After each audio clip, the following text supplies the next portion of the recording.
The first thing that you will have to do is you will have to come near your front tire and you will have to take out this cap. This thing you will have to do first, guys, because at the moment your brake is connected, and to loosen the tire you need to apply the brakes, otherwise the whole tire will turn. So under this cap you will see a nut. So you will need a 22 mm socket to take out this nut. So take a 22 mm socket and loosen this nut.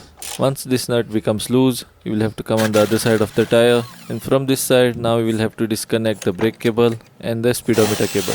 Once you disconnect both these cables from here, you will have to go on the other side of the tire again, and now you will have to take out this nut completely. Once you take this nut out, now you will have to pull out your front tire like this and separate it from the bike. Then you will have to put something underneath your brake shoe assembly. I will put a stool like this here, but you can put anything here like a tire or something, because when you start to loosen the front fork nut on top, then this entire fork assembly will start to come down. Now in my last video I had shown you guys how to open this thing up step by step. If you guys have not watched that video, and if you guys don't know how to open all these things, then go there and watch that video first, open this section of yours, and then come back and continue watching this video, because I have shown step by step how to do it in my last video. So once you take all these things out, now you can start to open your front fork, and for that you will need a 17 mm socket like this. So put the 17 mm socket on the nut which is there right here and start to loosen it. When I started to loosen it, this nut was rotating,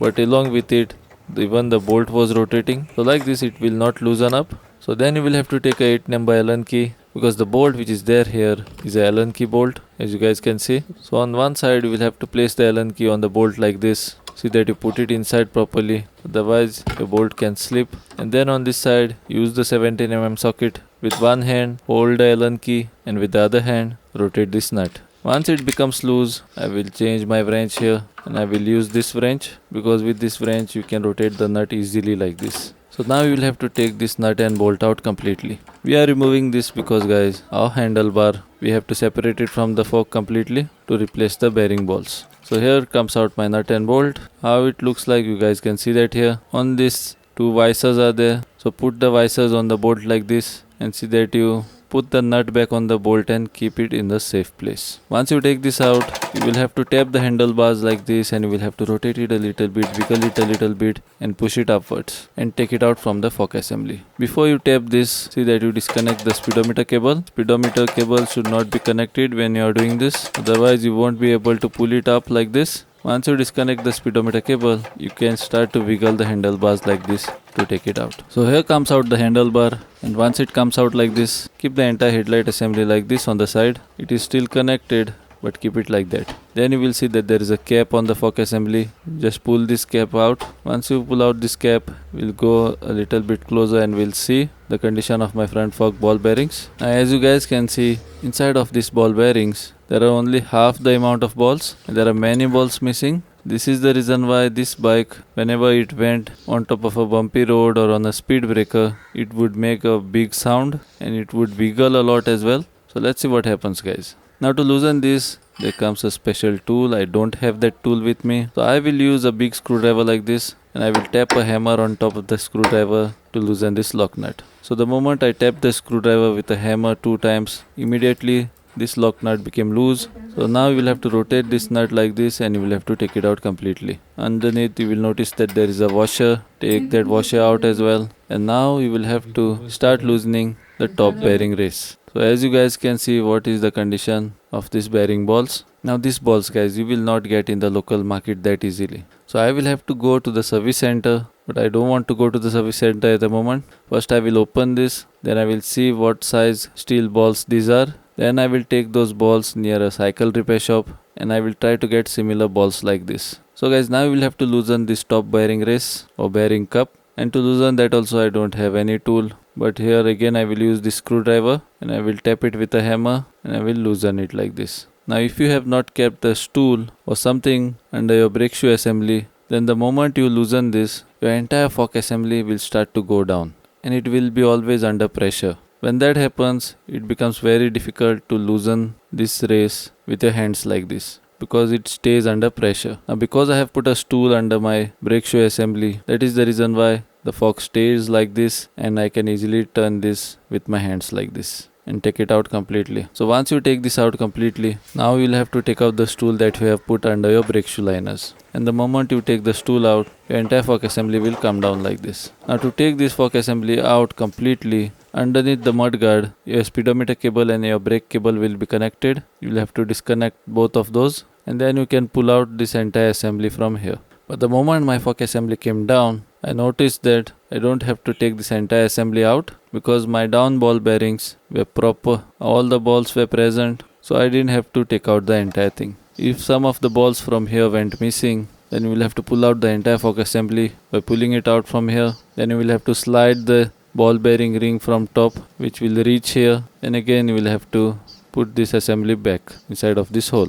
Now because all of my balls were present here, directly I started by applying grease so that my handlebars will now rotate smoothly. And once I applied grease properly here, you will have to come back on top again. Now these are the balls guys which I have bought from the market. They have cost me 50 bucks because I bought the entire packet. I don't know the number of these balls guys. So what you will have to do is you will have to take the balls which come out from your bearing to your local market, go to a cycle repair shop and show them those balls, and they will give you an exact replacement of these balls. So get the same type of balls from the local market. So now I will start to put these balls inside of my bearing cup. So apply grease on the bearing cup like this. Then one by one start to put the balls like this. Now while putting these balls, you'll have to be extremely careful because none of your balls should fall inside of the fork assembly, because even if one ball falls inside, it will become very difficult for you to take it out. You will have to slide the entire thing out then just to take out that one ball which fell inside. So you will have to be extremely careful here while putting these balls back. And once you are done putting all these balls in place and all around, there should be no gap in between. Once you are done doing that, you will have to push your fork assembly on top again, and the stool which you had taken out from underneath your brake shoes, now it's time to put it back so that the fork assembly will stay on top like this. Now you can put anything here guys which will make the fork assembly stay on top like this. So once you push it up like this, again adjust your balls properly like this. Check if there is any gap, and if you need some more balls to put here, then a little bit amount of grease I will apply here so that my top bearing cup will go in properly and smoothly. Now you will have to get your top bearing cup,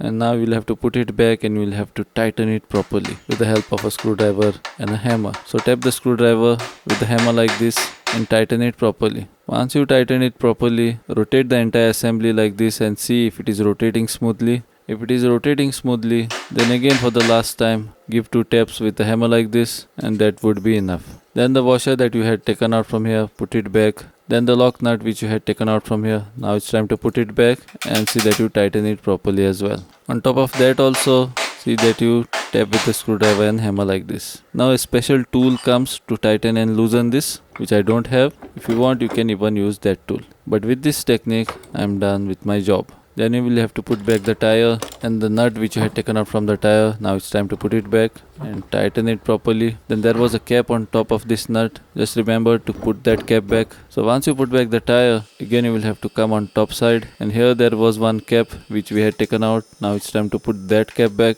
Then put back your handlebars, wiggle them and rotate them like this and put them in place. And then put the bolt which you had taken out from here. There was a washer on top of this. Put that washer back and the nut which you had taken out. Now it's time to put it back like this and tighten it properly. Once you tighten both this nut and bolt completely, go down again and connect your speedometer cable and your brake cable. And the entire gloves box assembly which you had taken out to access this fork, now it's time to put it back, which I have shown step by step in my last video. So guys, I'm hoping that this video was useful to you, and I'm hoping that you have learned a lot in this video.